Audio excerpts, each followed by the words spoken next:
Thinking like a creative. This essentially means that you're going to take up your time doing something that on the surface doesn't really benefit anybody else except yourself. It's something that you do that you could make a good argument for is very selfish, right? Like you're spending your time doing this thing that's viewed as indulgent, or it's viewed as not of benefit to anyone. So it doesn't make other people's lives better necessarily unless they're fans of your work, which most people aren't going to be. Most people are going to hate your work, but that's just how it is. So as a creative, the best work you do will be something that's 100% for yourself. Go back and watch my last video on how not to burn out on being a designer, where I go into depth about that. But basically, the summary of it is you always have to do your own work on the side. You can't just do work that you get paid money for, right? Because that's just not as fulfilling as something that you're personally motivated to do. Money is just a container for power. And when someone hires you, they're saying, I'll give you some of my power, which I got from the government. I'll give you some of my government allotted power, and you'll do this creative thing for me. And they're probably expecting it to be just as good as the stuff that you do for yourself, that you weren't leveraged into doing it anyway. Chances are it's not going to be. Once you get to know the client better, you'll be able to do work that's much closer to what will make them excited and happy. I'm going to do another video about that. The best way a designer can give work to their client. Chances are nobody's going to care about your art and won't see it as a valuable time spent. That's a hard pill to swallow, right? Because you love making artwork, most likely. You really enjoy making something that you haven't seen before, right? There's nothing new under the sun, as the old saying goes, which is true in design too. Any great idea that you have, someone's probably had it before you, and they're probably long dead now. So always do your research. I have another video about that. But keep in mind that you're going to be seen as selfish no matter what you do. Think about it like this. Imagine you telling your parents that when you graduate high school, you're going to become an artist. And look at the look on their face. See how they look at you. They look at you like you're going to be homeless, right? Like you would they're going to look at you like you just decided to go panhandle in the streets for the rest of your life, because that's how they see it. And they won't see it as a valuable time spent until they see you making money at it. Until they see other people saying, well, look at the work that your kid is doing. Isn't it great? Because now they've got social proof. And you're providing social proof that maybe you're better than their kids, right? Because that's what they're interested in, is some kind of evidence that they were good parents and didn't raise a deadbeat artist. Which maybe they did, but you work with what you have. So the idea that everything you do is self-motivated is what we're ultimately talking about here, right? Like this doesn't just apply to making art, because everything you do is motivated by your personal beliefs and values. You cannot do something that you don't want to do. You can't do something that 100% benefits somebody else and in no way benefits yourself, because you are supporting an idea of yourself. You're supporting an idea of how you want the world to be. So say you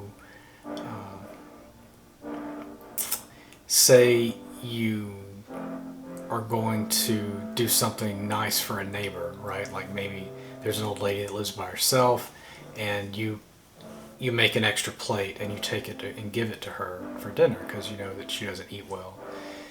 That's great. It benefits her. You may think you're being altruistic. The truth is you're doing that because you want that lady to have something good in her life. You want her to eat a good meal. You want her to have good neighbors. And you want to embody the concept of being a good neighbor. You're supporting your own idea of yourself. And you self-actualize. You become the best version of yourself by supporting that idea of, I'm a good neighbor. I take care of old people. If that was my mom over there, I would want her neighbors to take care of them, which is great. Those are awesome values to have. But you're not being unselfish by doing that. You've got your own set of values and you're supporting them with your own selfish actions. Artwork is the same way.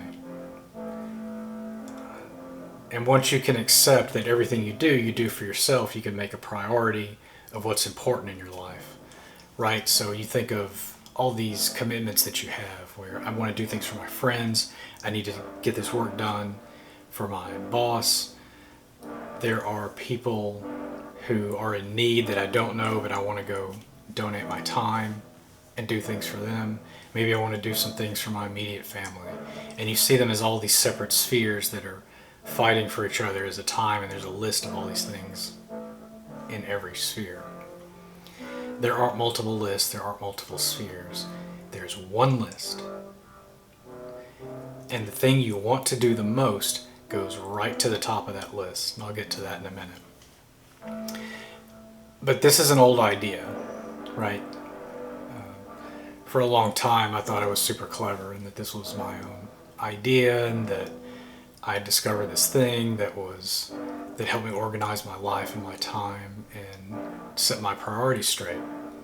No, there are plenty of dead people who had this idea before me, and they named it psychological egoism. And basically what it says is that all our behaviors are motivated by self-interest, which I just explained. Here's the key takeaway here when you're examining that. People do what they want to do the most. If you put a gun to somebody's head and you say, you have to paint this painting or I'm going to shoot you, you still have the option to get shot or paint the painting. No one else can truly control what you do, and you always have a choice. And ultimately, you always choose what you want to do. And that's what it comes down to.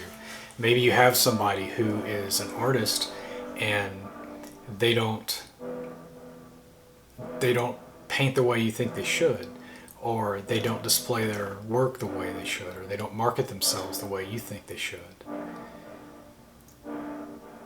It's likely that they just don't want to, and they're going to do what they want to do the most. They just may want to sit around and draw all day, and then die, right? Because they want to draw. They may work in gouache instead of working in acrylics. And you may say, why would you work in gouache? It's such an old medium. Acrylics are much easier to work with. They're much more robust and the colors are brighter and all that stuff. They just don't want to do it. All those points are valid. You can make all kinds of valid points to them. Doesn't mean they're wrong, doesn't mean you're right. It just means that you have different values and you're each going to do what you're most self-interested in. You're probably going to get that you're being selfish if you tell them that you need to make time for your artwork. Maybe you're in a situation where you've made it clear to everybody that you're an artist and they need to mind their own business. But often you'll get this from people. So say you go to a family gathering, right? And you're there with your parents, maybe some of their friends, maybe some aunts and uncles, and you leave the party early and, just being honest with them, you say, yeah, I'm going to go home. I've got some paintings I need to get to, or I've got some drawings I need to finish. And they may be like, well, why would you do that? Like, wouldn't you rather be here and spend time with your family? Isn't that more important than your drawings? Expect this. And, the way you respond to that is you don't let them push you or bully you into not being a creative. People don't see it as valuable. they like the end result, right? Like they like this idea that, oh, you're so good, and they'll say how talented you are, which is a low-key insult, by the way. I should do another video on that. They will tell you, oh, you're so talented. Meanwhile, you've spent thousands and thousands and thousands of hours filling up sketchbooks, learning about different kinds of paint, playing with Adobe products, everything you have to do to be a good designer, and understanding form and contrast and what it takes to make typography look correct. They don't see all of that because you were being selfish with your time, leaving the party early. But they'll see the end result. They'll tell you, oh, you're so talented, which what they're saying in their head is likely, I wish I could do that. But he can do it because he was just born that way. He didn't have to put in a lot of extra time, right?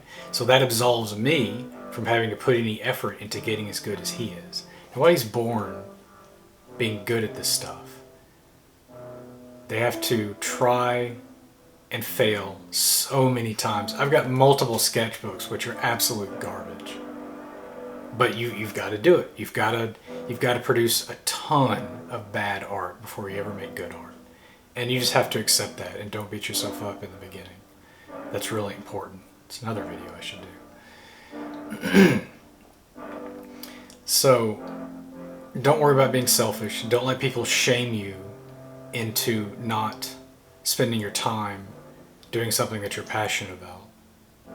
That's, at the end of the day, what fulfills us personally and what we're passionate about is what makes life worth living. Not making money, not doing what other people want you to do, not satisfying societal pressures on you. Do what you want to do because that's all you can do. And let me go back into altruism, which I spoke a little bit about earlier. What you'll get from people is they will make an appeal to your altruism. Altruism basically means that you have the same values as someone else and they approve of your actions. They'll see it as you being selfless, right? Or not being selfish. Oh, he does that totally for somebody else. He never thinks of himself. That's just not true, as I explained earlier. They will appeal to your altruism to get you to do what they want you to do. They'll say things like, well, you should spend your time helping these people, or you should spend your time doing things that benefit me. You should do things that benefit your family. You should do things that benefit your job. And very often they won't offer you anything of value in return, right? Like it's just a trick to make you feel bad so that you will you'll do what they want and not what you want. So a way to clarify this is, here an example is, if I see myself as a hard worker, and that's how I self-actualize. I'm a hard worker. I make sure I draw every day. I make sure I do a video every day. I make sure that I do something creative every day so that I'm living that life and I'm making myself better every day. And I'm doing that because I want to do it. And then if I get a job and someone sees how hard I work, they're going to say, well, he's a hard worker. What he does benefits all these other people. Yeah, it might benefit other people, and that may be part of the implicit agreement that we have. But I don't have to be a hard worker if I don't want to. If you have a job and you work with other people, you know that there's a wide range of how hard people work. There's plenty of people who work way harder than others, and they get paid the same.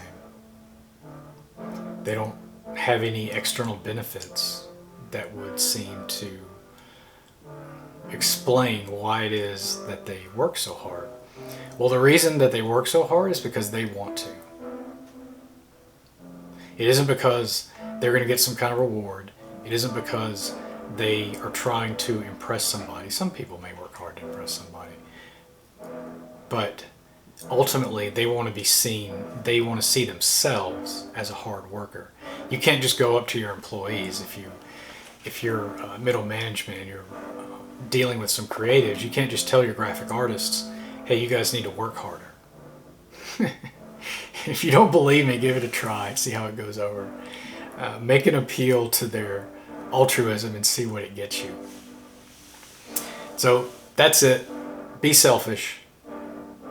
Do what you want to do the most.